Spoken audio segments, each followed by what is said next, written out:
Composite or wood, which is the best investment long term? Well, for some people, it is going to be wood. As much as we're a composite deck shop, I would be lying if I said that composite is the better investment. If you are okay with your deck being grayed out, splintering, warping, but still functioning 20 years, wood is the better option. If you're building it for yourself or you want a nice looking deck 2, 3, 5, 6, 10, 20 years down the road, composite is your choice. The reason landlords choose wood, cottage owners choose wood, or somebody who doesn't have a lot of money choose wood is because they are okay with grayed out, splintering, rotting deck in some cases, because it still lasts up to, I would say, 15 years right now, maybe 20 at most. But if you want your deck looking 10 years from now as if you just installed it yesterday, composite is your choice. If you're building the deck yourself, the cost of the material matters a lot, because if you're spending 3 times more on your decking, that adds up quick. But if you're getting it done professionally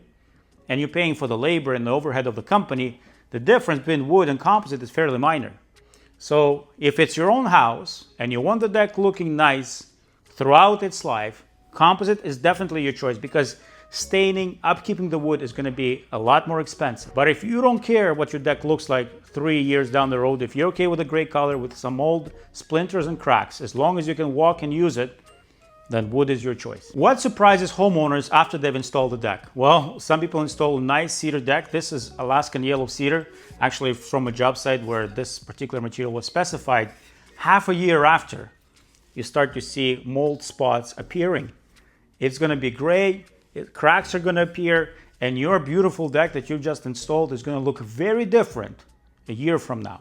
Another big surprise they're in for, if they do decide to have it look good as if it's new, the price of staining is very high. You're paying about $2 a square foot to properly sand and stain the deck.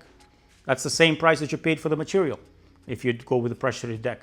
It is very expensive to upkeep. Another surprise you may find if you're getting a wood deck installed is how long it lasts. I've seen decks in fairly dry environments starting to rot in as little as 10 years. With composite, there are no surprises, unless, of course, you go with some unknown cheap composite. Any composite that we would sell has a 25-year warranty at the very least, and the deck looks the same today and many years from now, of course, with slight color fading, but it's going to be very hard to notice. Comparison to wood, lots of surprises.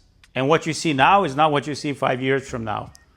With composite, you can be assured about consistency in appearance and performance for many years to come. For my own house, I would choose composite unless it's a rental property and it's a budget rental and I don't care how the deck looks, then I'll probably go with wood.